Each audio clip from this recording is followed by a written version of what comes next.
Ladies and gentlemen, dear Professor Dedoussi, allow me first to introduce myself. I'm Albert Rusniot, as you can see. I'm a member of the Royal Academy of Belgium and its class Technologie et Société. My background is military aviation and the management of international scientific cooperation, and some of you I know from the past.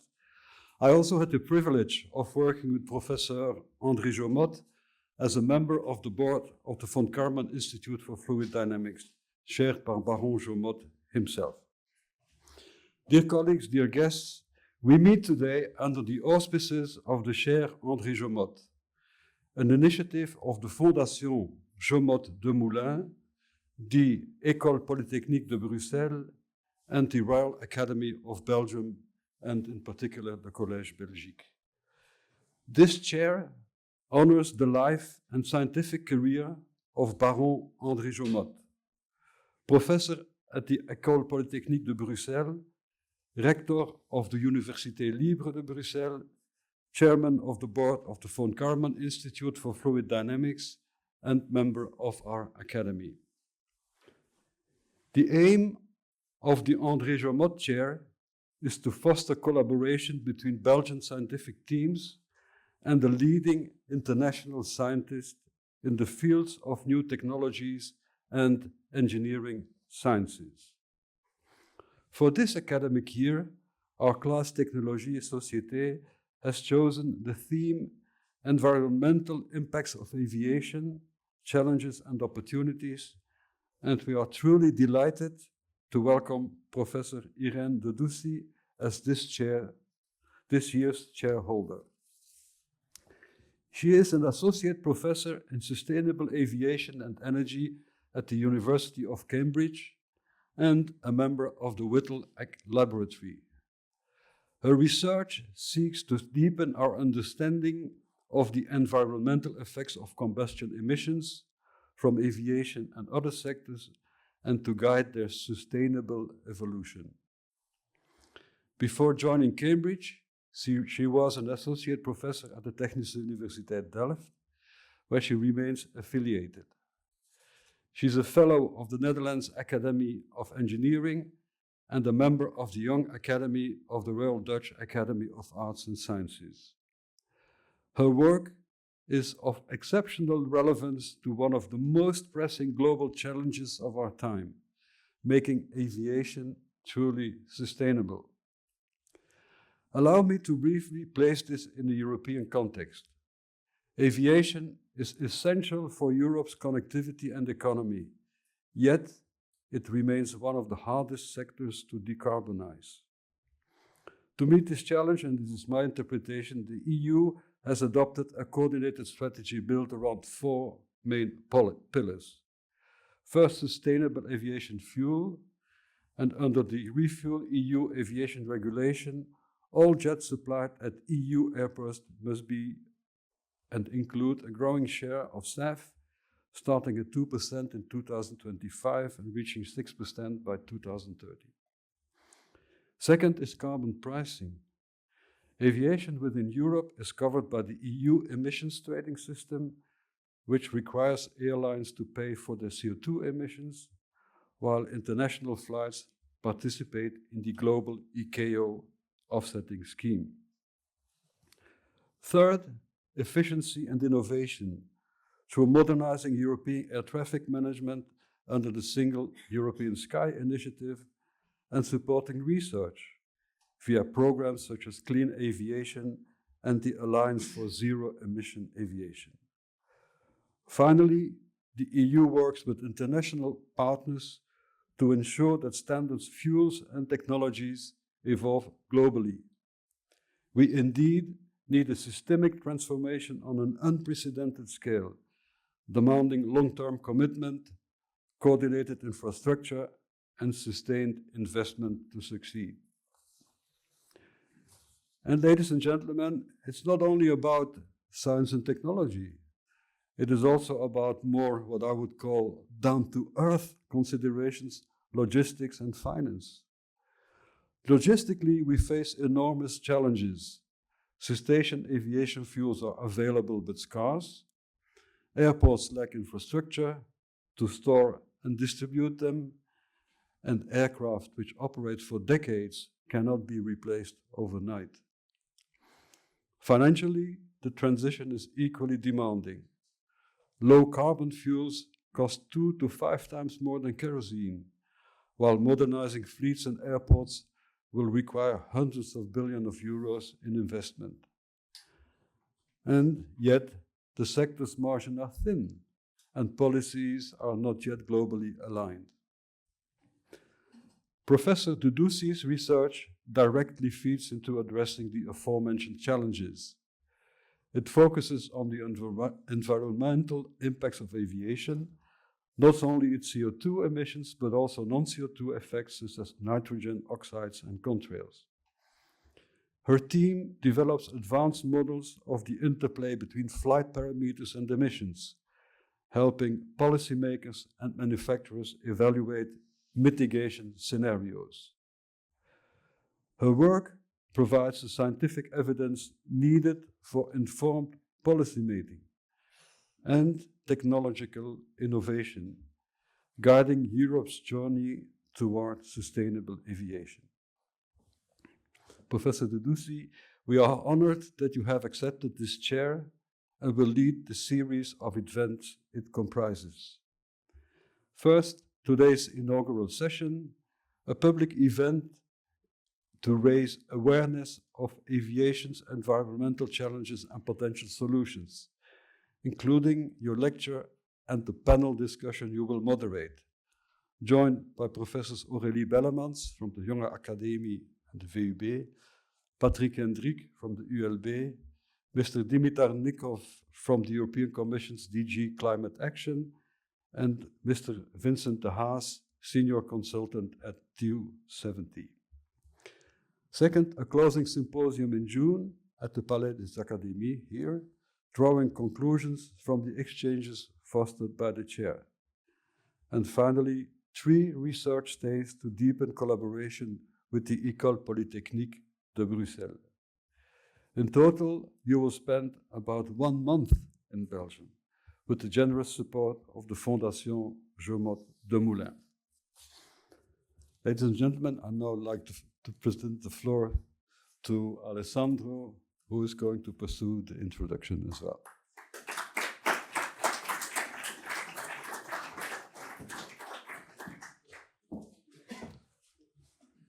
Thank you very much, Albert, for this great introduction. You really covered it already, all. I will take from here, and I would like to make a few remarks. First of all, let me introduce myself. I'm Alessandro Parente. I'm a professor at the École Polytechnique de Bruxelles, ULB, where I work in the field of fluid mechanics and thermodynamics, which is in ULB a very great field of research for the heritage that we have. So, dear members of the Academy's esteemed colleagues, ladies and gentlemen, friends, it is really a pleasure to welcome you today at this inaugural lecture. Here we inaugurate the Chaire André Jaumotte for this academic year, and I would like to thank first of all the Jaumotte des Moulins Foundation, the École Polytechnique de Bruxelles and ULB, and the Royal Academy of Belgium to make this possible. Baron Jaumotte was mentioned already, and I want to stress that the chair, I think, is much more than the academic title that it carries. It's a profound recognition of a scientist that really embodies the spirit of the name that is carried with this title. Baron André Jaumotte was a really emblematic figure who really dedicated all his career not only to the institutional leadership, and this was majestic as it was indicated before me, just before by Albert, but he was really a very strong supporter of young researchers. This was really one of his missions. Multidisciplinarity was also another one, and the development of new ideas and technologies. And so in this precise spirit, I think that the chair of the chair that was actually awarded to Professor Irene Dedoussi is, great recognition of this spirit. As it was mentioned, Irene is an associate professor at the University of Cambridge and also at TU Delft. And I think that despite her young age, she's a real true pioneer. Her her research really lies into intersection of aerospace, energy, and environment. So this is really reflecting the multidisciplinarity that I was mentioning just a moment ago. And what she's trying to do is really bridging engineering and atmospheric science. She has really had already a very strong impact in the scientific community. It was mentioned that she's a member of the Academie of Engineering in the Netherlands Academy of Engineering, and she was also featured for her research in many circumstances already. Another point that I want to stress is that Baron Jaumotte really stressed the need for tackling the great challenges of society. And today, aerospace and clean aviation is one of these challenges. In this context, I think that is worth mentioning that her efforts are really foundational to solve these problems. She really links design, operational, regulatory decision with the real-world environmental trade-offs. And I think this is really important to understand and to comprehend and to address the environmental impacts of aviation. And so this is exactly and precisely the kind of forward-looking impact research that that really lives up to the hopes of the chair to transform ideas and research into sustainable technologies. So for me, it was really nice to work on proposing this chair. I had the honor to propose the chair to the foundation, and I'm really grateful that this proposal was accepted. And I would like to thank the Fondation Jaumotte de Moulins, the perpetual secretary of the foundation, the selection committee. Some members are present here, and I think this is, a proof that this continued success of this experience can be guaranteed through this kind of efforts. It's my second time that I have the honor to host a chair, and so I'm really looking forward to have Irene in our lab and in École Polytechnique and beyond École Polytechnique in the University of the Fédération Wallonie-Bruxelles to really create links with other universities. I think we are really privileged to have you here, and we look forward to have, to create strong ties in this critical domain. I would like also to thank the people that joined the panel. They were already introduced by Alberto. Again, thank you very much for joining today and for lending your expertise and to contribute to the discussion. So without further ado, I would like to introduce Professor Dedoussi for her inaugural lecture. So thank you, please. The floor is yours.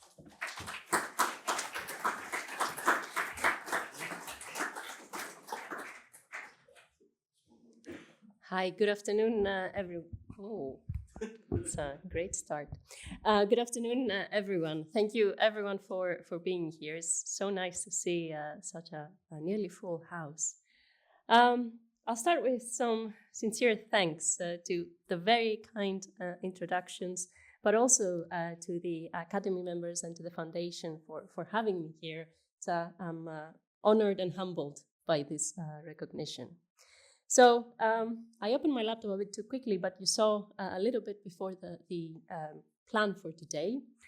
So I'll give a short talk on a topic that I really like. It's my area of research, is aviation's environmental impacts. And then there'll be an opportunity for questions. Thank you. And afterwards, we'll have a panel discussion. We've tried to bring panel members from both the academia, but also practitioners that either advise aviation stakeholders or are the policymakers. So I'm really looking forward to that, and I'm also really looking forward to your great questions for the panel. So there'll be an opportunity for that one once we start. And then afterwards, the Academy and Quentin has very kindly arranged some refreshments which are being set outside. So I'll start with perhaps my talk, which is on aviation's environmental impacts. And this is a brief overview of what I'll cover. I will start with trying to convince you that aviation, the problem of climate change and sustainability is a big problem for many sectors, but aviation is a particularly unique sector, and I'll dive a little bit into that. And then I thought I will also, beyond this introduction of aviation's environmental impacts, touch a little bit about the active areas of research at the moment in this topic. So I'll showcase a little bit some of the research of my group on this topic before finalizing. Starting with a little bit about aviation's uniqueness. So aviation is a unique sector from 3 perspectives. The first perspective is because of its altitude. Aviation is the only anthropogenic sector, together perhaps you can say with spaceflight, that emit emissions in our atmosphere at an altitude of around 10 to 13 or so kilometers. Because of this altitude that the emissions are deposited in, the impacts of those emissions differ compared to having those same emissions be emitted in the ground. And related to that, the different pollutants lead to all sorts of different kinds of impact because they're emitted so high out in the atmosphere and because they end up staying a little bit longer in the atmosphere. So let's look a little bit into that. So this is the jet engine, an aircraft engine. It uses fuel, it sucks in air from the front, pushes air from the back, and in this hot exhaust there is a lot of air, but there's also a small percentage of pollutants. You see here in orange the different types of pollutant. You see around, so this is for a specific flight scenario of a single aisle aircraft. You see a lot of CO2 in terms of mass, a lot of water vapor. And then you see also sort of 2 orders of magnitude or 3 orders of magnitude smaller quantities of nitrogen oxides or NOx, sulfur dioxide, SO2, carbon monoxide, CO, as well as particles. Now, even though those pollutants are really very small amounts compared to something like CO2, they end up leading to impacts. And this is a summary or a menu in a way of how aviation's emissions lead to different types of impact in the atmosphere. And when I speak about impacts, I'm talking about contributing to climate change and contributing to air pollution on the ground. On the left column, you see the different emission species or the different sort of short-term effect. You see things like CO2, you see things like contrails, the condensation lines, those are the white lines, the white cloud-esque lines that you see behind aircraft sometimes in the sky. Water vapor, NOx, and all the other different emission species. There's different pathways about how those lead to affecting climate and air pollution. Something like CO2, we know has a direct warming, is a direct warming of the atmosphere. Something like NOx, there's all those different pathways or all those different sort of chemical processes in the atmosphere that can affect how it contributes to climate change. In the third column, you see a red and a blue. Red means bad, blue means good.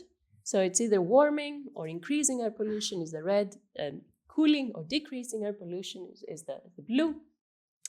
And you see that actually some of those pollutants, some of those pathways are cooling, some of those pathways are warming. And then the last column is the confidence, so the level of the current scientific understanding in those different pathways. So we know that something like CO2, it's high, so sorry, it should probably be very high there.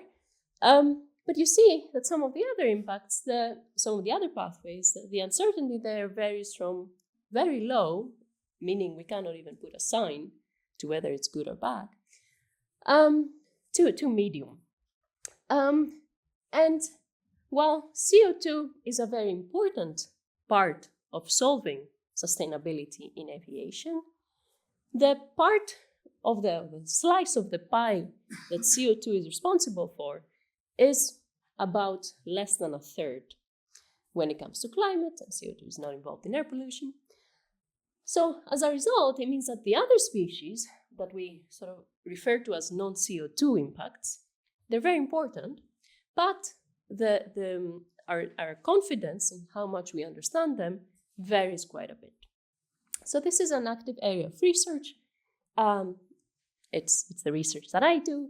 It's trying to better our understanding of those different pathways in a way that we can sort of use this knowledge to tackle sustainability effectively and efficiently. Because if we just solve the CO2 aspect of aviation, and I say just, it's a big challenge, it's only going to solve about a third of the problem. It won't solve the whole picture.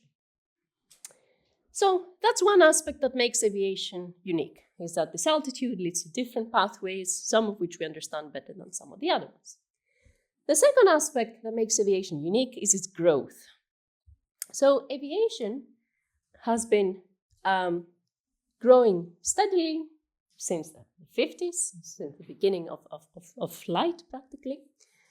And this growth tends to be resilient to different crises. So far crises were 9/11, the global financial crisis.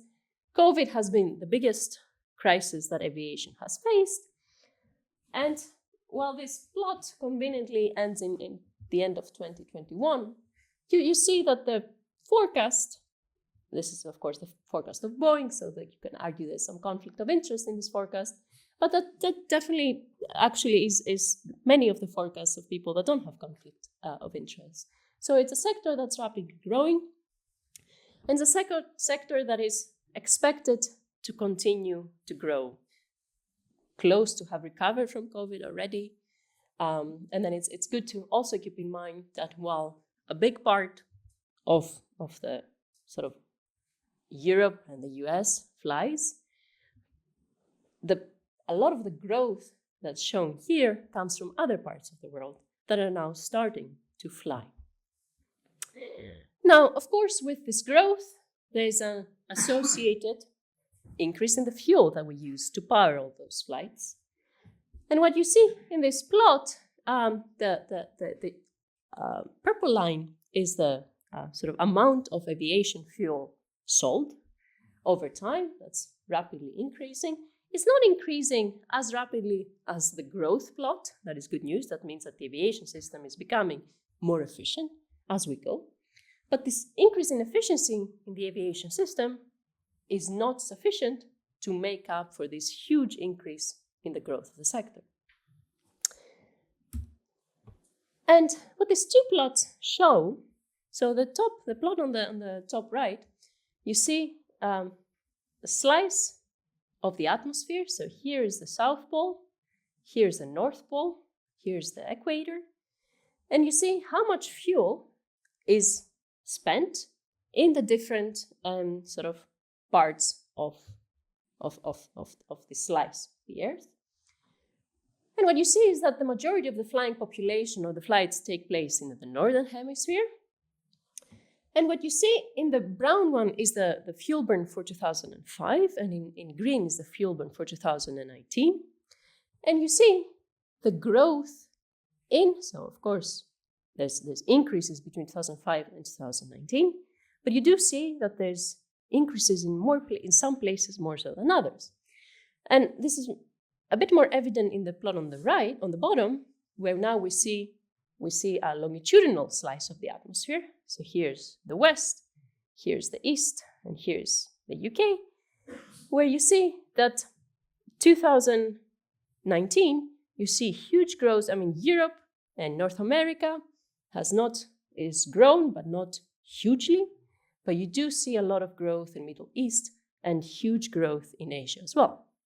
So what this means in practice is that, well, actually the aviation system that we know will start to evolve geographically when we're talking 10, 20, 30 years out in the future.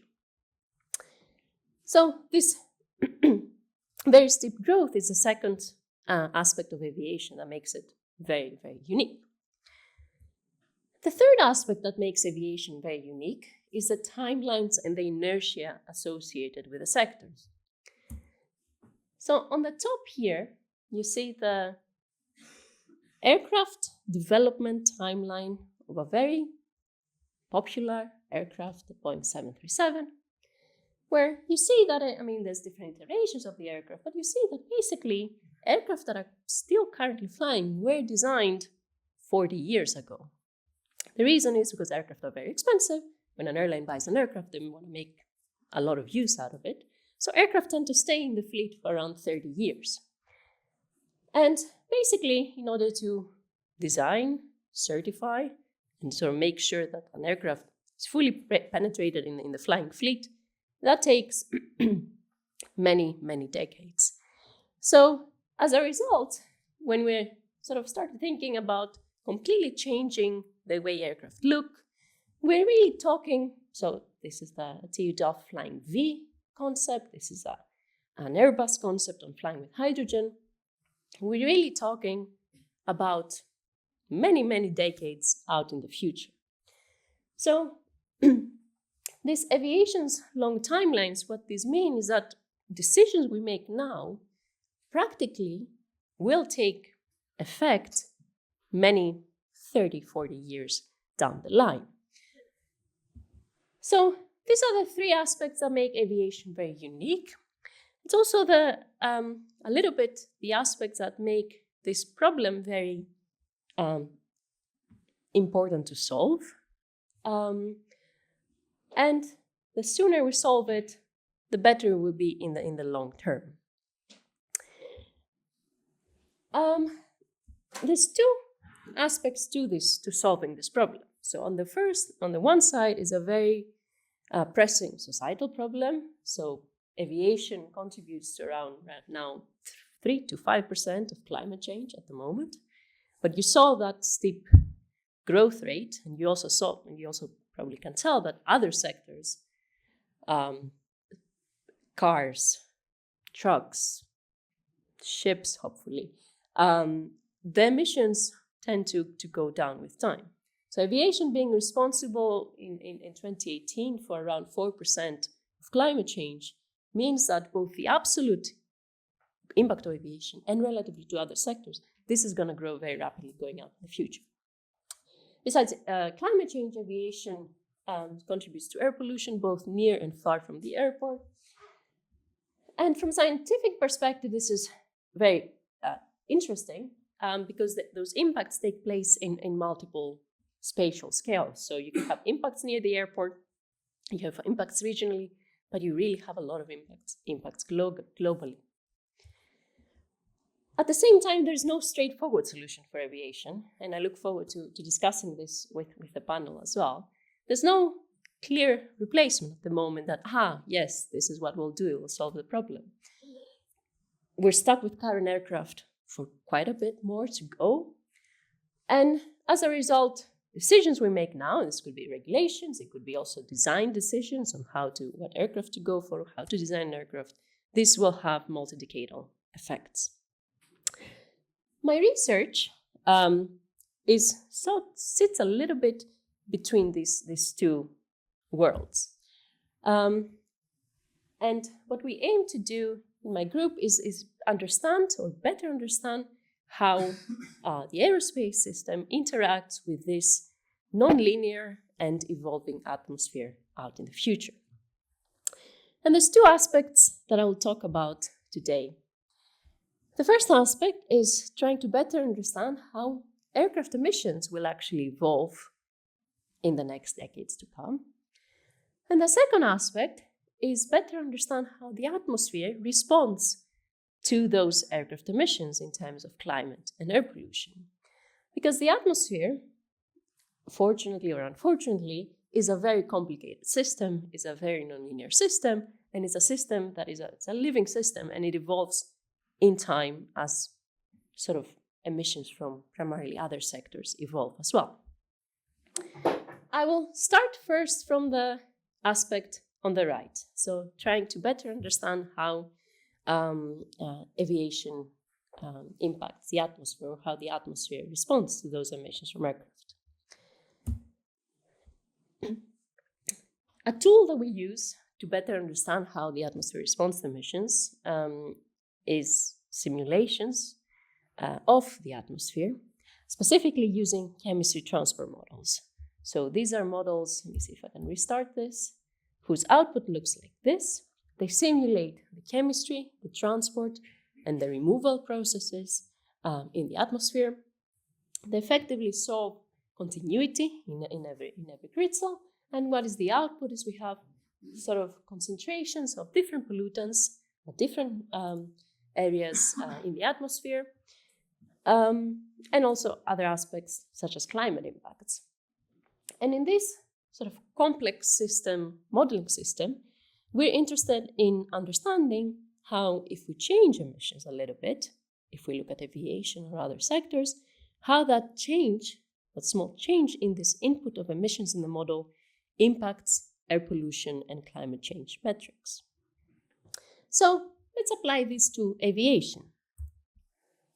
So what we did is we have those aviation emissions. This is what they look like on a map. You see really a lot of activity. It's for 2005. You see a lot of activity in the US, a lot of activity in Europe as well. And these are inputs to these big atmospheric chemistry transport models. So if we take emissions over Europe and we sort of slightly increase them, this is what happens to the ground level air pollution associated with that small increase in emissions over Europe. So you see some impacts in Europe, as you would expect, but you also see impacts in Asia. The reason for that is that emissions at altitude actually can travel very far. They travel with the direction of the general winds at those altitudes, leading to impacts really far. If we perturb emissions in Asia, that's the resulting ground level pollution. So you see most of those impacts actually stay in Asia, a little bit in US and Europe as well. If we do this for all combinations, we end up in something like this, and I'll walk you through this. What we have on the y-axis is metrics of pollution, particulate pollution, and ozone pollution on the right. And the three different sort of sets of bars looks at what happens when you perturb emissions in Asia, those first bars, Europe, North America. And what the colors show is they show where those impacts happen. So we saw that if you perturb emissions in Europe, there's a lot of impacts in Europe and some impacts in Asia. If you perturb emissions in Asia, a lot of the impacts happen in Asia. The width of each bar is related such that the area of each bar is reflective of the population in that region. So the bigger the area, the more impactful that pollution is because it reaches a lot of people. If the atmosphere was a linear system, you would expect that all those bars would have the same height. But the fact that we have all those quite substantial discrepancies, what that means in practice is that the same mass of pollution, the same mass of emission will lead to different impacts depending on where it is emitted. And what does this mean in practice for aviation?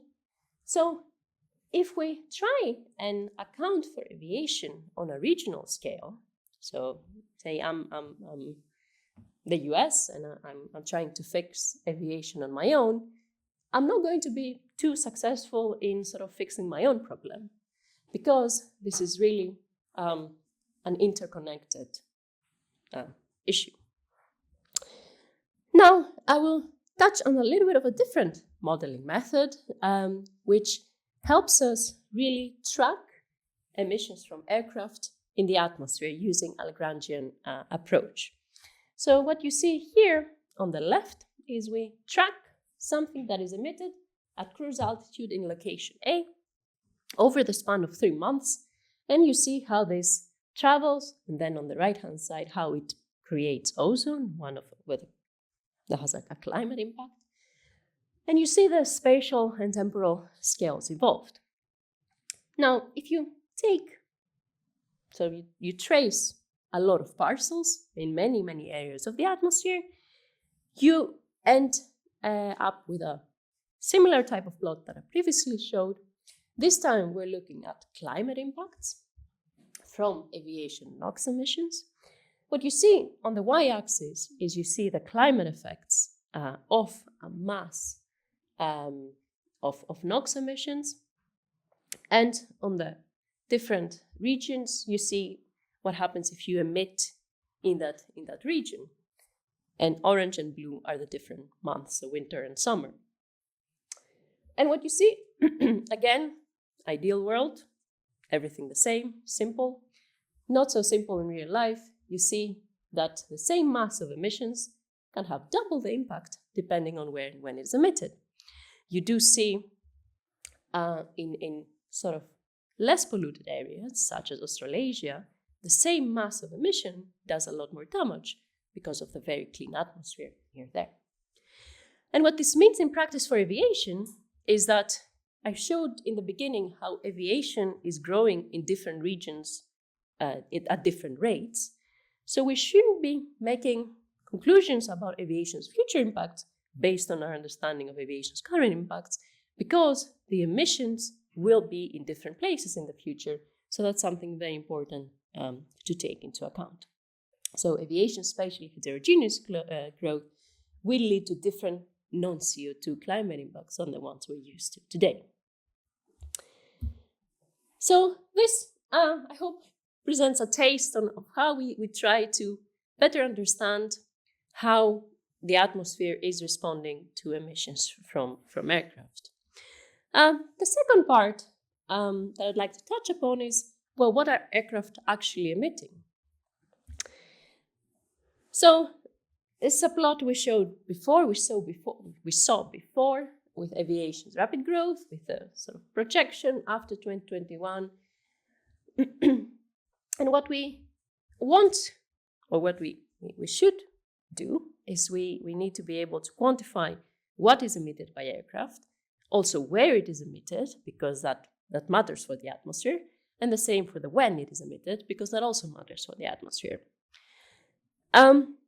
We want to be able to analyze how these emissions evolve over time, and also ideally have ways to be able to trace aviation emissions quickly, because the sector is growing, but also ideally transparently. So we have ways of sort of being able to monitor aviation emissions.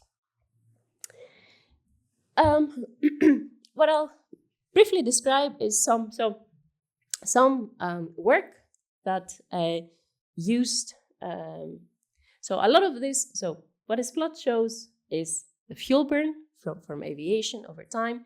The purple line is how much kerosene fuel was sold, so that is the upper limit. And what those different dots below represent are different emissions or fuel burn estimate efforts by different entities over the years, with the most recent one be sometime in 2015, I believe, at the time we did this work. A lot of this is based on, we take a list of the schedules of airlines, and we sort of propagate this eventually to emissions. However, 2020 came, and schedules of aircraft or of airlines became meaningless because so many flights were cancelled.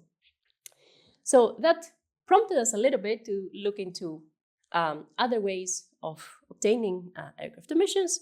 And we did so by using things like, maybe you're familiar with the website Flight Radar 24, where you can track your flight. So using this, some sort of company data and some crowdsourced data for this purpose. What this let us do is it let us capture actually what happened in COVID. So we see the rapid decrease in March. This is on a monthly basis. And you see how the different aircraft types responded differently to the pandemic. Narrow bodies, sort of single aisle aircraft, twin wide body as twin aisle aircraft that tend to go far, and are also a lot of cargo aircraft. So you see something like regional flights having a different recovery pattern than wide body aircraft that we use a lot for cargo. A point that I would like to talk about is emissions indices. So emissions indices, sometimes in cars these are called emission factors, is how good that aircraft is, or the aviation system is, what's the emissions performance practically of the aircraft or of the aviation system as a whole. So it calculates, or the calculation is the mass of emissions, so the mass of what's pollutants that come out compared to the mass of fuel.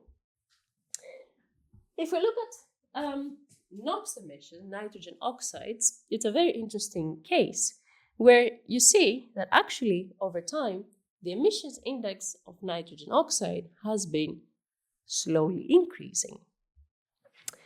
That means that actually aviation NOx emissions are outpacing that fuel, that steep, rapid growth, because they're increasing per unit of fuel that you burn. The reason is that because aircraft have become much more efficient, or more efficient with time, which has led to generally higher combustion temperatures, which leads to more NOx. If we try and look out in the future at how this might evolve, what we're looking at a curve like this for different, you see different revenue passenger kilometers, so that's the metric of aviation traffic, for different COVID recovery scenarios or growth scenarios. And you basically see that as the fleet is being renewed with more recent aircraft that tend to be more efficient but worse for NOx, that increases.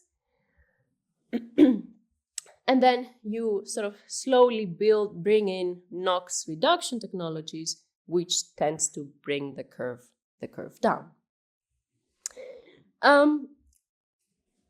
The NOx is one aspect of the problem, and it is an aspect of the problem that's sort of long recognized. What I want to talk a bit about is the fact that there's quite a bit of variability between different aircraft when it comes to how much they're emitting.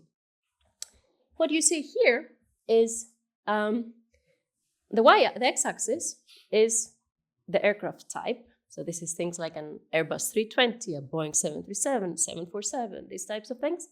It's 21 aircraft types that practically are most of the aircraft types that are flying right now. And it's anonymized such that I could show you this plot. What each of these individual small lines shows is the different engines that aircraft type can be powered with. That could vary over time, for example, but some aircraft types, you can use different sort of engine models. So it's up to the airline to choose. And the red lines indicate the most common engine choice for that aircraft type. When it comes to fuel on the left, the y-axis, you see the difference in fuel that the different engines bring. There's some difference, minus, plus 3%. Fuel is a very important metric for airlines because it costs them a lot of money. So obviously it's a quantity that engine manufacturers compete between. When we're looking now at other aspects, for me, I like emissions, so things like NOx emissions, you see that the y-axis now suddenly becomes minus 40 plus 60%. Huge difference between the same for the same aircraft type. And if we're now starting to understand that things like particles, the very fine particles that are emitted by aircraft engines, those are bad for human health and also the climate. What you see is that the y-axis here becomes logarithmic, where we can have orders of magnitude difference between the different engines. So as a scientist, I see this and I think, this is calculations using data that the engine manufacturers provide when they certify an engine. I think, that's can it be it? So what we try to do is we try to see if we can actually measure those emissions. So a part of the work started as a student project many years ago by a Belgian student. So I thought I'd show him at TU Delft, where we spent some time around runways in public spaces near the airport to see if we can pick up the aviation signal. And this is what our measurements showed. So we're standing in this blue dot here.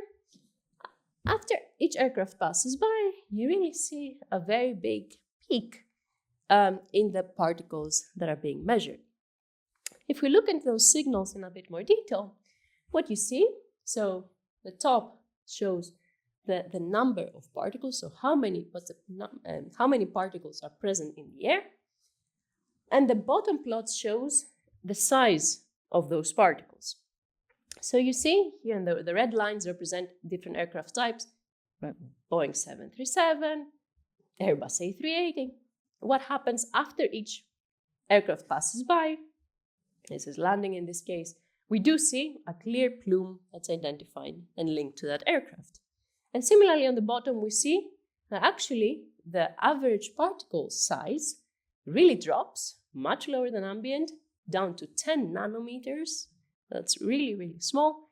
And 10 nanometers is also the limit of the instrument, so probably could be less than that as well. This is when it comes to particles. We then also look at gases.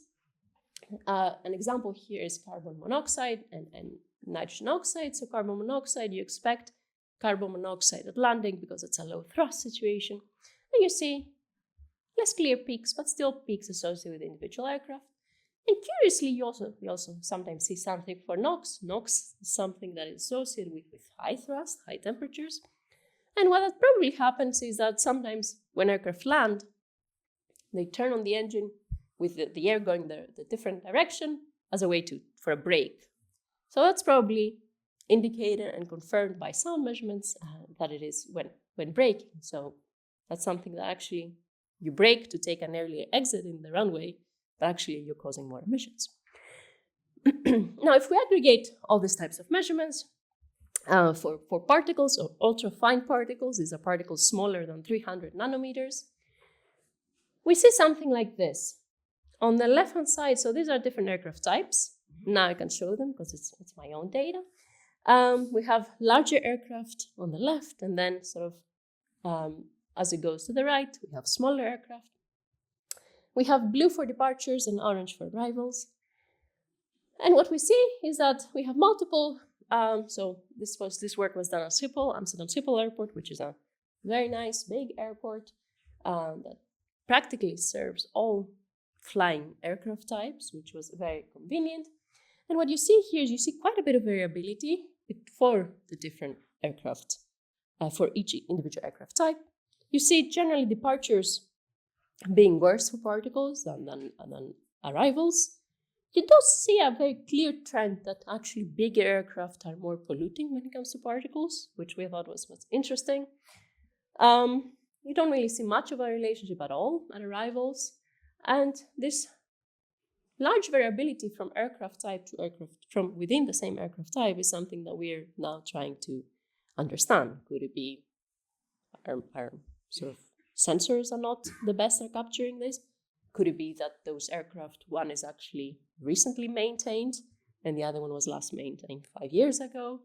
Could it be that this airline has a specific procedure that leads to more particles than other ones? But this is really what we're trying to understand at the moment. So, to summarize, what I try to do here is I try to capture a little bit of the research work on aircraft emissions and a little bit of the research work on how we try to understand the reactions that happen because of aircraft emissions in the atmosphere. Some takeaways from what I've shown on the emission side is that it's important to have ways from a scientific perspective, but also from a societal perspective as well, to be able to quantify emissions from aircraft rapidly and transparently. And also I showed some different emissions trade-offs that, well, fuel efficiency increases, but NOx becomes worse. Those trade-offs should be studied together with atmospheric trade-offs. How bad is this eventually for the outcome we care about, and less so just for the mass at the exhaust. When it comes to the atmosphere, there's a non-linear system depending on the background atmosphere and other sectors' emissions for both air pollution as well as climate impacts. And what I hope to strongly highlight is that we really do need a systems level approach in the context of aviation sustainability that tackles both the aircraft component and the emissions and so on, but also the atmospheric component in order to make sort of the transition to sustainability as effective and efficient as possible. So that's it for me. Thank you, and I look forward to your questions. So, and I'd like to invite the panelists to please join us. Join me. Thank you.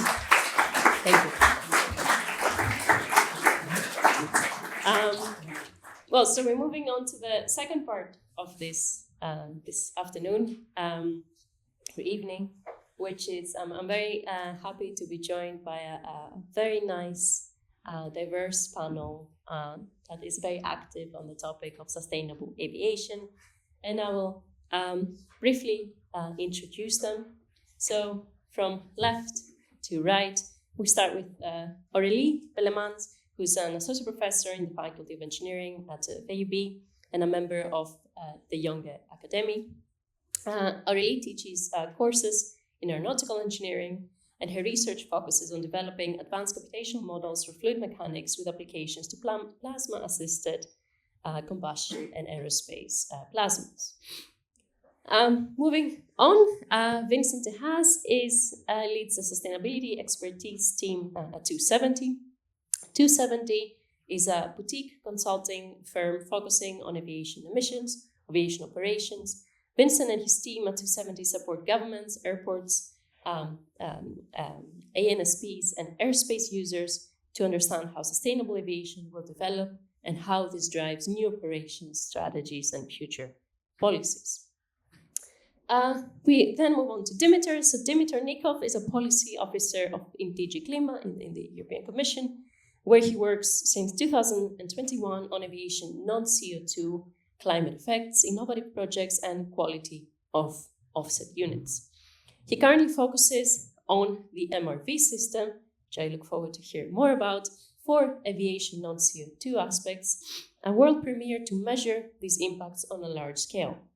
Previously, he worked for a decade for the French Ministry of Ecology on international climate negotiations and emissions reductions projects in a variety of sectors. He has a background in economics and a taste for science. And last but not least, we have Patrick Hendrick, who's a full professor and head of Department of Aerothermal Mechanics at ULB. His expertise is aerospace propulsion, hydrogen fuel, and energy storage. So thank you again, everyone, for being here. It's nice to have this diverse expertise on the panel. What we'll do is I'll let each panel member give a little bit of a short pitch on their perspective on the topic of sustainable aviation. And then we have this QR code, which hopefully still works, and you can submit questions, which I will try and moderate here from my computer. Well, give it a shot. All right. Thank you. All right, so my perspective on sustainable aviation. So I'm more active in the field of combustion. And so my view is that we need to work on technologies. So I think the technology is already there. So there are a lot of solutions. We explore a lot of solutions, but maybe we need a policy change and some investments to bring this technology finally to aviation, and we can lead with that. So that's my perspective, just in a few words. I'll keep it short, maybe, so we can... Thank you. What I'd like to pitch is more on the license to operate that I see we see a lot in aviation, where my understanding is that the aviation sector as a whole, that includes the industry, the academia, the operators, are currently going on a path, and it was very clearly shown in your graph, of enormous growth and maybe a doubling or tripling of the amount of emissions, or at least the amount of passenger kilometers and the associated emissions with that in the next 20 to 30 years. And if you imagine yourself at a dinner table in 15 years from now, and you have to explain to your family or your friends that you're working in the aviation sector, I believe there is much more value to being able to say, there's currently, let's say, 15 hydrogen aircraft already flying in test phase, and there's 20% SAF already, versus the alternative option, which is potentially, if we go forward as we do now, that you're still facing the same difficulties where on emissions, whereas other sectors have provided solutions. And that license to operate then doesn't only affect the sector, but it also, I think, affects everyone who's working on it, because it means that you as a person and the work that you're doing is negatively seen. And I think that's something really important to take into account, this license to operate for the sector, but also for yourself. And then, of course, how do you get to that future in 15 years where it is positive? And that's unfortunate. I don't have an answer to that directly, and I think we can get to it together. But what I do see and what I do think is that having the ability to take more of an advocacy role and getting out of your bubble is really important. When we speak to the industry itself, we often see that they depend on the results of scientists and academia, and that they tend to take sometimes the uncertainties as a reason for not taking action.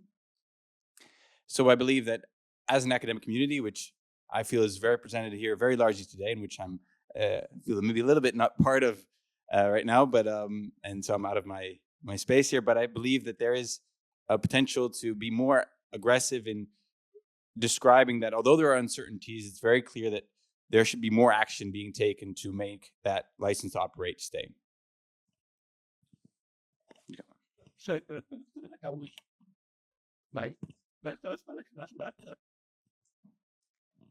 All right, great. Hey, hi to all. Thanks, Irene. Thanks to the chair, André Jaumotte, for the invitation. André Jaumotte, sorry. So basically, I will use a little bit more time. Thanks for the indulgence, because I would like to pitch a few things and also to provide you ground for questions. For two things. First thing on the MRV, so the monitoring, reporting, verification framework that was elaborated, well, actually last year by the Commission with the help of a number of parties, 270 being one of these. It is aiming to be a system basically including modeling on the fuel flow, emissions, NOx included, basically how NOx is being modified. Then you get into climate modeling, basically gossip model, which is predicting contrail, persistent contrail appearance, how persistent it is, and algorithmic climate change functions, which is to have a global, more coherent picture of the impacts. And this system is a coherent system. We have 3 climate metrics within, which is the global warming potential expressed in 2015, 100 years. For those working on climate know that you do know that global warming potential 100 is the metric that is being used in policymaking in Europe and outside Europe. But on top of that, we add efficacy to account well for the short-lived nature of contrails. So we are actually innovating in terms of climate metrics through a system like the MRV for non-CO2. This will apply to, is already actually applying since January this year, to flights within the EEA, European Economic Area. But from 1st of January 27, will apply to outbound and inbound flights to EU as well, meaning Paris, New York, Paris, etc. So the system is not perfect. Let's lay it down already. It is very coherent and it has a great potential for evolution. There is an IT tool being developed currently with Eurocontrol, which is in Python, so you can play with it as much as you want if you like Python. And actually a tool, first version of the tool is been available since September, where there's some upload functionalities embedded, and in a month or so we'll have calculation in CO2 equivalent functionality, so it's quite fun to look at it. Now the second, so the MRV is there, it will be highly criticized, that's okay, it will evolve, that's okay. Just for the record, what will happen as well is in 27 we will have a report on the functioning of the MRV and to use the directive language. Where appropriate, this report can be accompanied by an impact assessment to actually address one of the questions that you asked, to eventually put these impacts into the ETS, European Trading System, putting a price on non-CO2. That's, again, if appropriate. Now to get to the second part, thanks, what I wanted to say is that I actually believe that we arrive at some kind of a tipping point where mitigation actions addressing the full climate impacts of aviation is required if the sector is to continue to claim to be able to reach climate neutrality by the mid-century. And that's a very firm belief that I have. The good thing is that when it comes specifically to non-CO2, because you get it, I'll speak mostly about non-CO2 and less about CO2 or SAF. And actually specifically to contrails, there is more and more academic research that is actually giving us confidence, policymakers, that the sector is actually capable to do sound and swift action to address. And after all, it is aviation, so it is a sector that deals with complex challenges, like lifting a metal thing off the ground. So let's see. And just wanted to mention here, because you mentioned some studies, but I would like to mention there are all the time studies on CO2. It's very exciting. And this summer there is one from Michigan and California and other folks from the US, from Prater and al. That is looking into a probabilistic, I do recommend it, a probabilistic trade-off model that offers a link between the physical uncertainty, the relative forcing, how it varies, and on the other hand, the operational decision-making tree.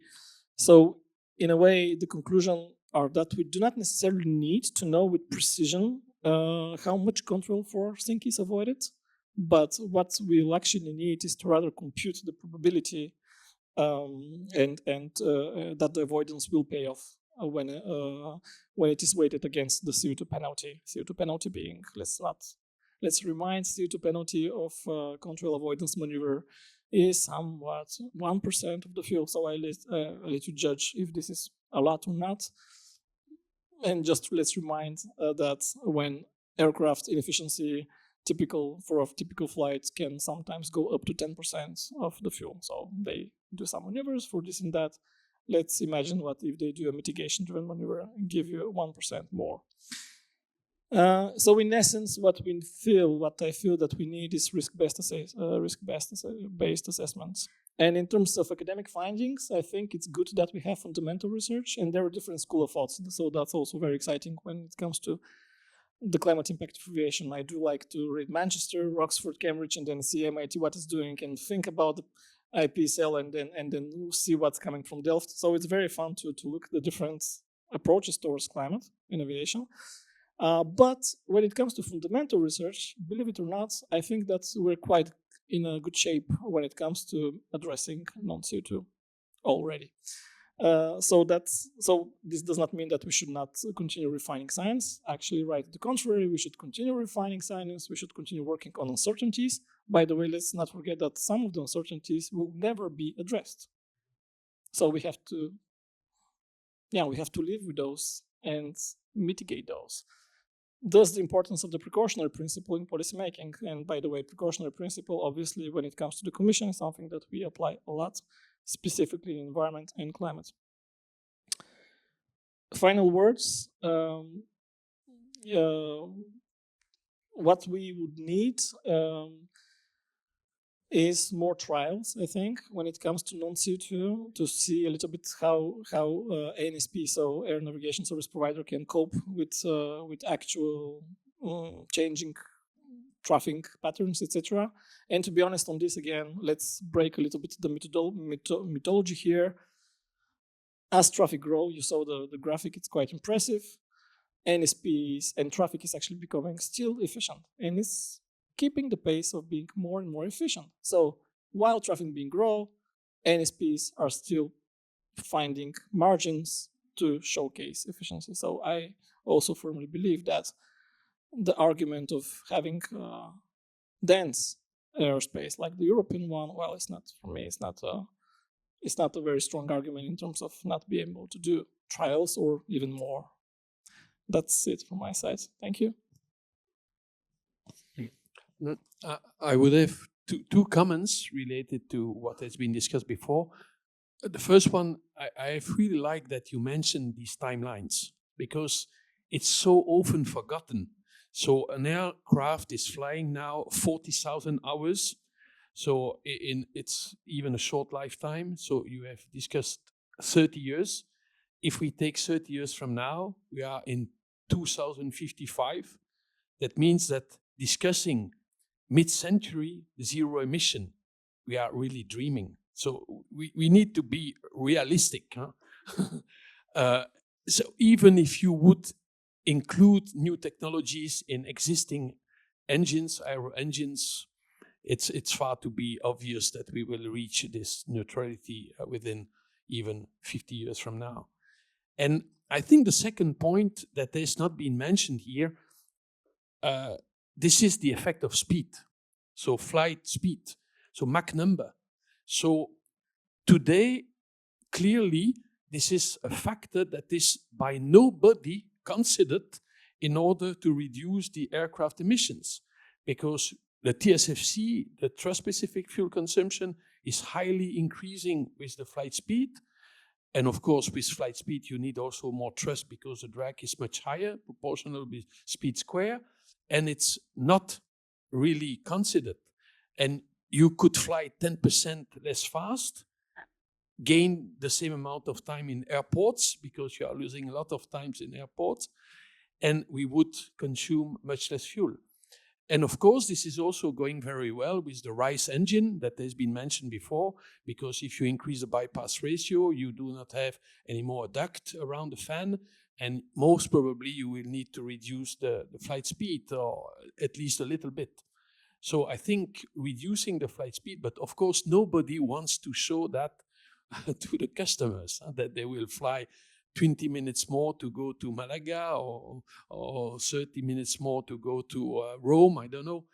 But it is certainly a factor that is to be considered just by mitigating the pollution. Thank you. Thank you, everyone, for these introductory pitches. I had prepared some questions, but now we have really many questions from the audience. So I thought let's start from those. What I will do is I'll sort of ask the question and I'll direct it to somebody. But if this person thinks, actually, I can say something, but then maybe somebody else wants to add, let's do it that way. The first question is on controls, actually. So it asks, Peter asks, the contribution of controls to climate forcing has been shown to be as impactful as CO2 emissions. Should legislators target control avoidance as a low-hanging fruit to immediate climate impact? And what is stopping them from doing so? I'm looking at Dimitar, but... Right, so it's a tricky question. And the easy answer, yes, but okay, right. So first, no, we need to do step by step, right? We need to have the MRV that actually basically showcases to what extent we're capable to monitor, report, and verify these impacts. And some things are still to be developed better. The validation kind of, the observational capacities need to be improved, etc. But my point in my intervention was that we are getting to a point where we really have to have a risk-based assessment to see if we act, what is the risk that we get it wrong for climate? Because of the precautionary principle, we might actually need to act, even with the important uncertainties that are embedded when it comes, deep uncertainties, when it comes to non-CO2. So obviously we have a step-by-step process, and we will see when it comes to the report and to the next steps what could be mitigation actions that are appropriate. And there is just one voice in the room, right? So this is a commission and one DG of the commission speaking. So we can imagine that there are many other voices there. Thanks. Thank you. Does anyone want to add anything? Yeah. So myself and the 270 team work on contrails quite a bit, not only with Dimitar, but also with other stakeholders that are aiming to set up trials or include new software systems to understand them. And one thing I think to add to what you said that is making it difficult to get policy implemented quickly is that the past 50 years, 30 to 50 years, all of the development has been on fuel reduction because of the cost to airlines. And along with that, all of the CO2 reduction has been aligned. So there's been quite some nice alignment that the airlines and policymakers were, they had the same target, right? Because if you're charging on CO2 emissions and you're reducing that, you're reducing your cost of fuel. Whereas the non-CO2 emissions, as Irene showed very clearly, are not always aligned with the fuel used. And therefore, there's a bit of more mismatch between the reduction that policymakers and that the civil society is looking for and the incentive that airlines or OEMs or anyone in the industry has, which remains on the fuel side. So I think this presents a new discrepancy that we haven't seen when it came to CO2. And I think that's also something to keep in the back of the mind when thinking about reducing contrails, but also other non-CO2 emissions. Thank you. Thank you both.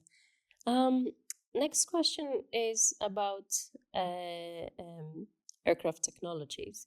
So some technologies can be sort of considered to reduce emissions, but the question asks, how does the impact on noise, how do those sort of relate to new aircraft designs, and how confident are we that cleanliness or sustainability and low noise can progress simultaneously? So Patrick, maybe to you. So there are ICAO standards for noise. So all aircraft, all engines are certified for noise. Of course, when you will go to, let's say, inducted engines like the RISE, it will be more of a concern at takeoff and so in the climb. But all these problems are quite tackled by certification means. So this will be for sure considered and adequately, let's say, solved. And we have seen the last 30, 40 years that the noise issues have been decreasing and decreasing continuously. And it is one of the certification points for aircraft and engines. So it should not be a concern.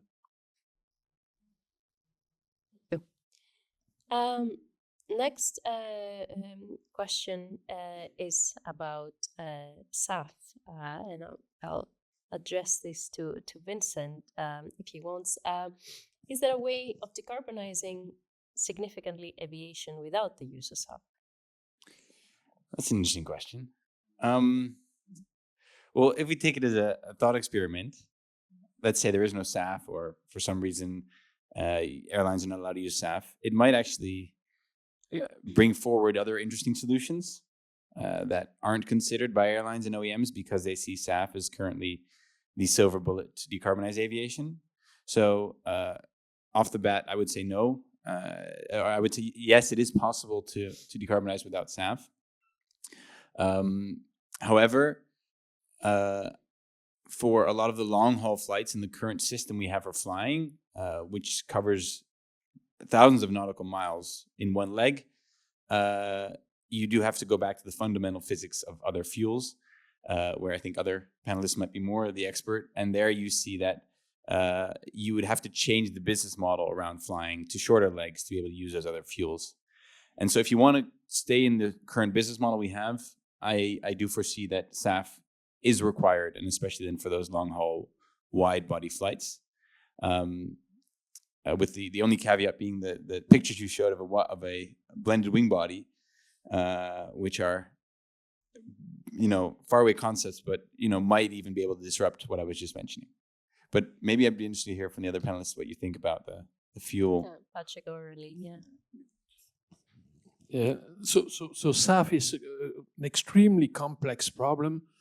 So you have the problem what is called drop-in and not drop-in.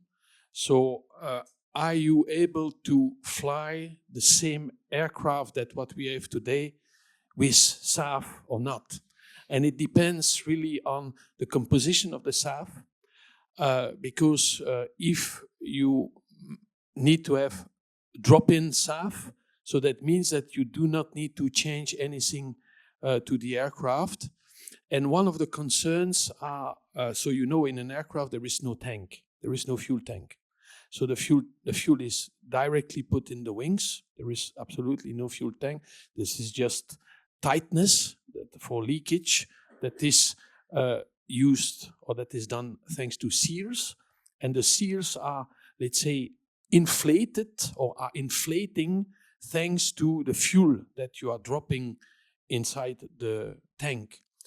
And if you don't have some parts of the fuel, these are the aromatics, the seals will not be efficient and you will have leakages everywhere.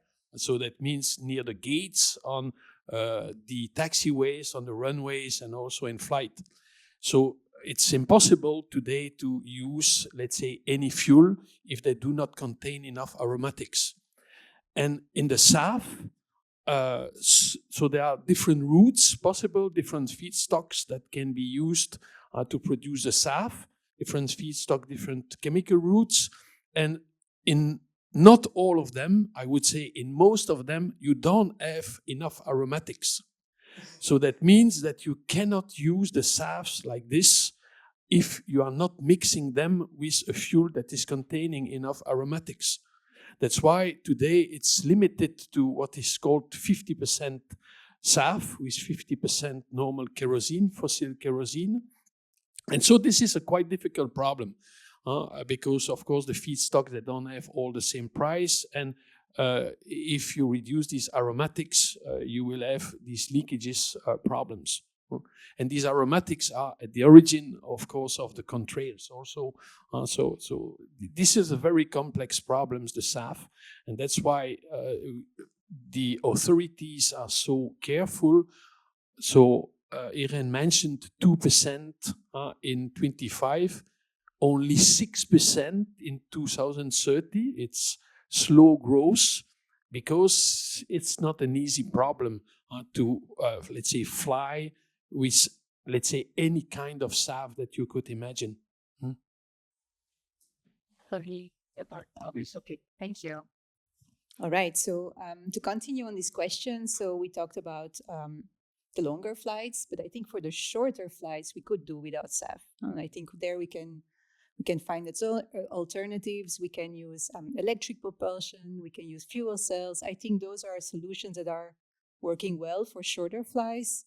People are also looking at air taxis. So there are many solutions, I think, per type of mission. But I agree with you that for longer flights, unfortunately, there is no good solution yet. Yeah. Do we, if we sort of think of a aviation world with increasing SAF, does that mean that flying is going to get more expensive in the future? Yeah. Everyone's nodding. Yes, 100%. Although, I mean, I don't know if it's a challenging topic here, but the price of flying relative to other sectors has gone down enormously in the past 30 years. We are flying cheaper relative to all the other things we buy than we've ever done before. So I think there's a bit of an inflated public perception of how expensive flying should be, driven by an enormous technological advancement in fuel cost reduction, in the development of LCCs as an airlines, and these kind of things. So to me, that means that the aviation sector has kind of been able to bank on increasingly low prices. The fact that SAF is coming in will increase the prices, but if you compare that to aviation prices in the 1980s, we're still going to be cheaper off with even the 6%, 25% blend SAF in the aircraft relative to the other sectors. So that, I think, is an important note to make as well.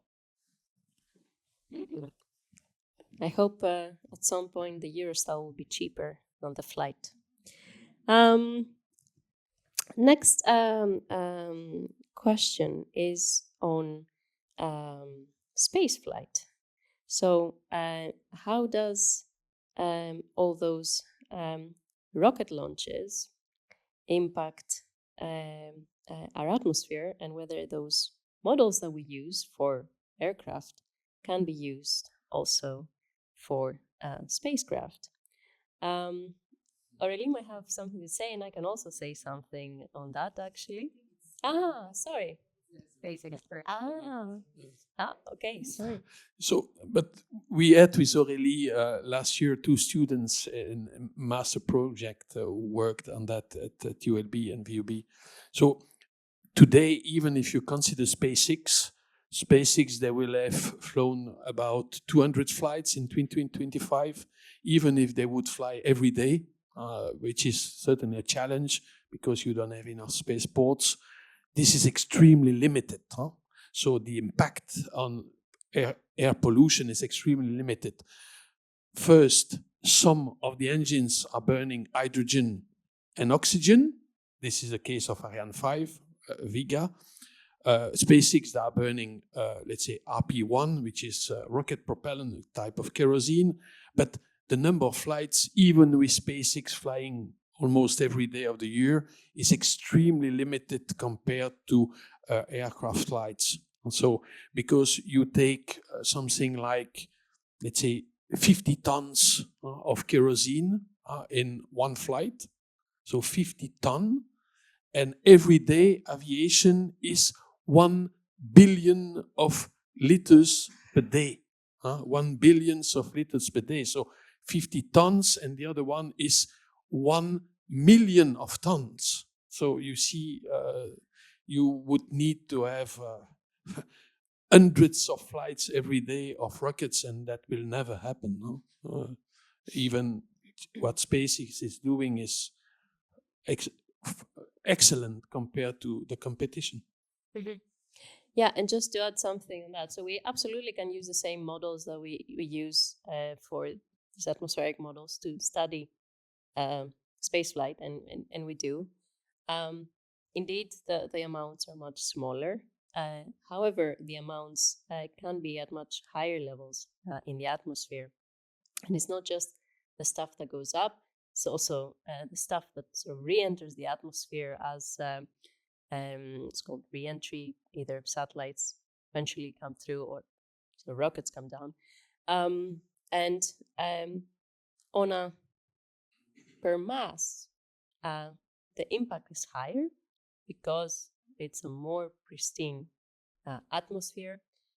The amounts are not substantial yet.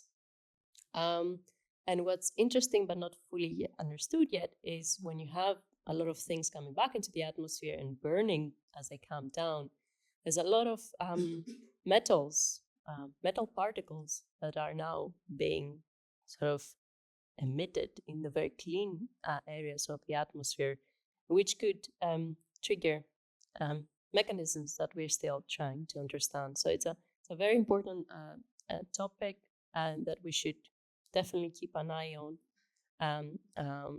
Not so much from the magnitude, but more so from the peculiarities of the spaceflight emissions for the atmosphere.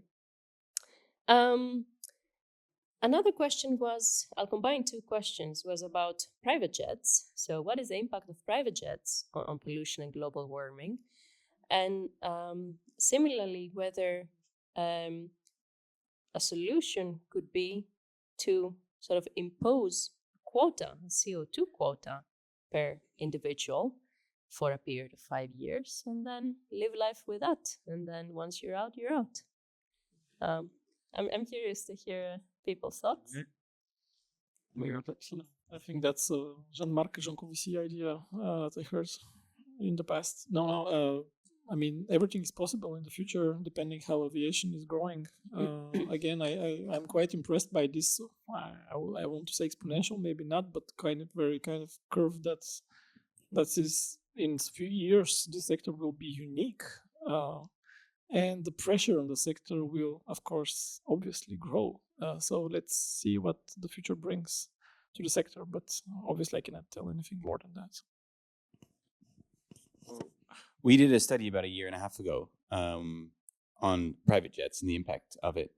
And although it's on an individual level, it's very large, similarly to what you were mentioning with rockets. Even if you take out all of the private jets, it won't tip the scale. So to put that idea of a quote on flying, that thought has been done, but also in commercial aviation. And I think there's a proposal in the UK where they look at an increasing levy the more times you fly. So those are, I think, interesting policy ideas to discuss, although obviously the political support for that would need to be coming from society as well. Thank you. Going into a little bit of hydrogen. So after a few years on research on hydrogen, the industry seems to have moved it a little bit further down the road post 2035.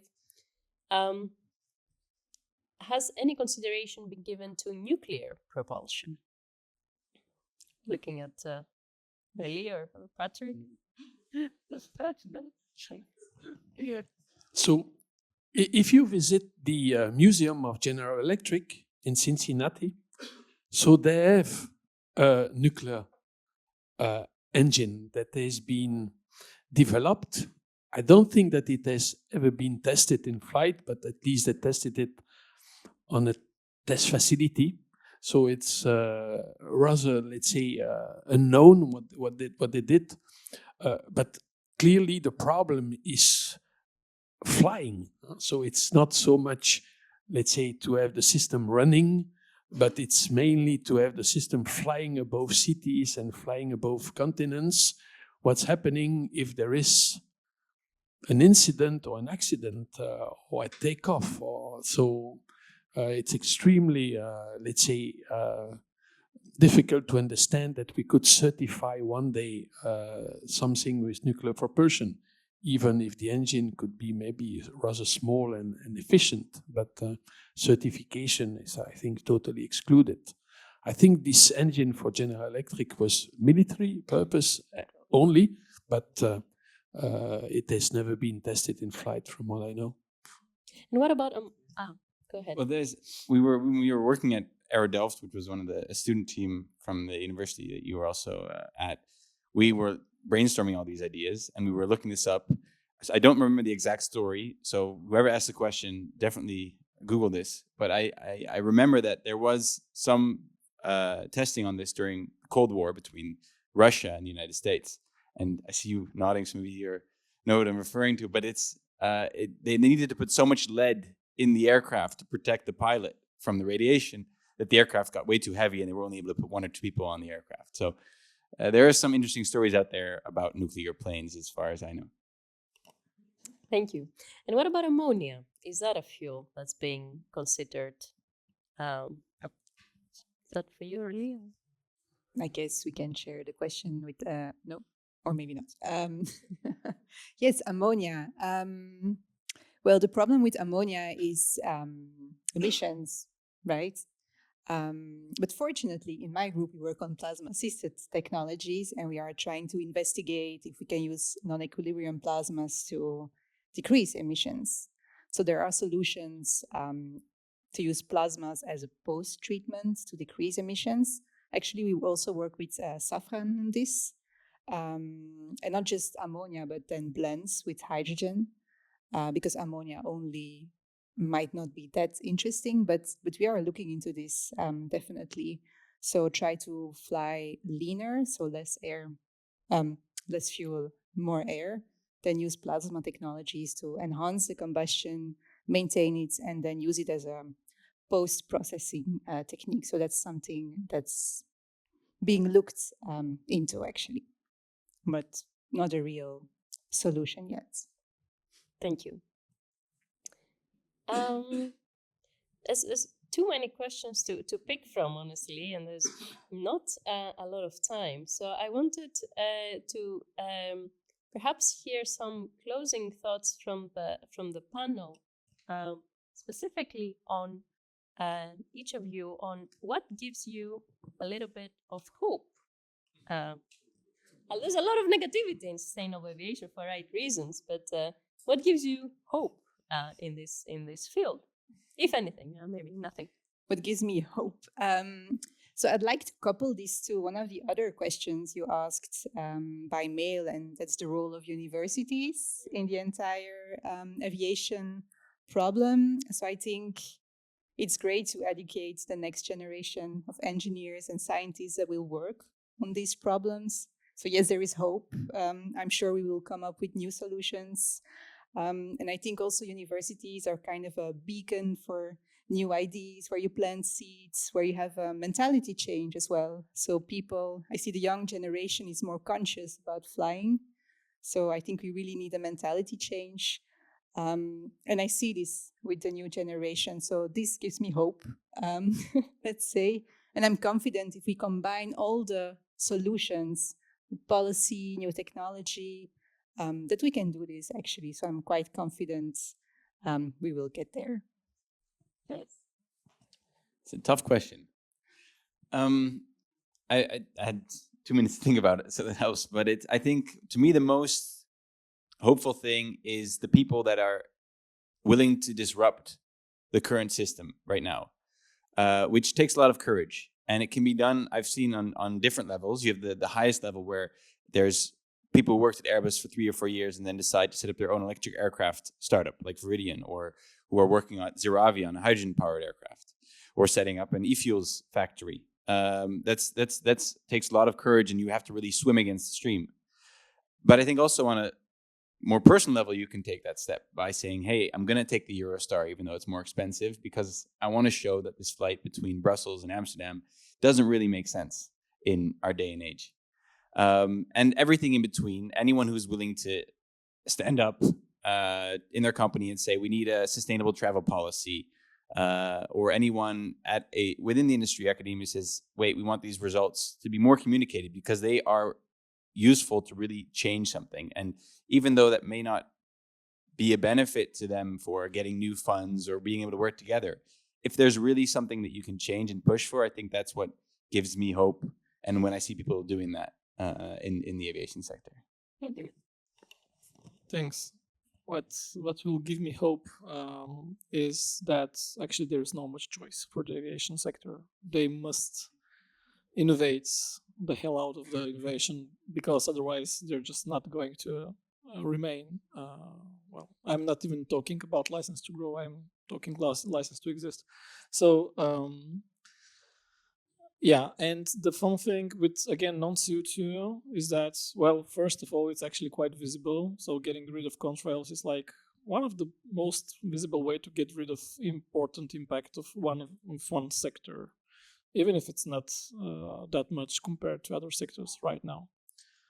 And also, finally, what gives me hope is that the sector is definitely capable to deal with challenges.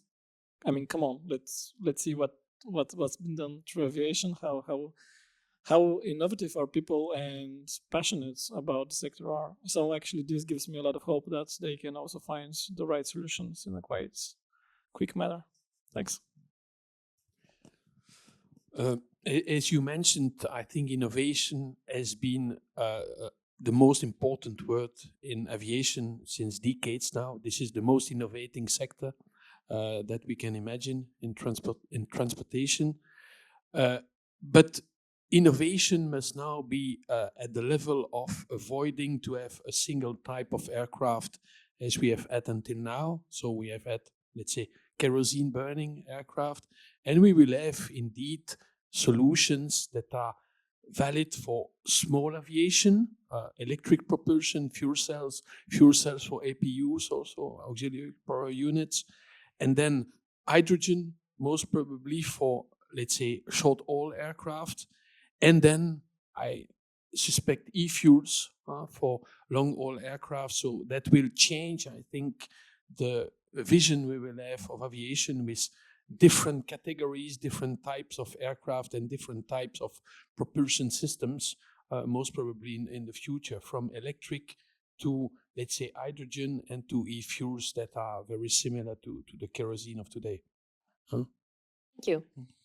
Thank you. So on this hopeful and optimistic note, I think it's time to end the session. Thank you very much to the panel members for joining us.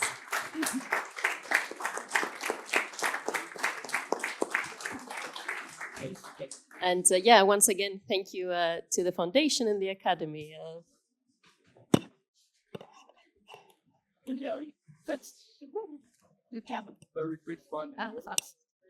Very quick final word. I realize I'm standing between yourself and the drink, so I'm not going to do this. What gives me hope is listening to you and to the dedication of a lot of scientists which are pursuing a very big challenge. And what gives me hope as well is such a large audience, because it means that people are concerned. And I would like to thank yourself, Irene, for the panel this year, the Foundation for this initiative, the colleagues from the Université Libre de Bruxelles and from the Polytechnical faculty, of course, and the Academy for organizing this event. And I hope we will be able to do this in the future and stimulate innovation, which is, to me, the essence of everything we do. So, Alessandro. I mean, I just thank you for being a great host. Thank you.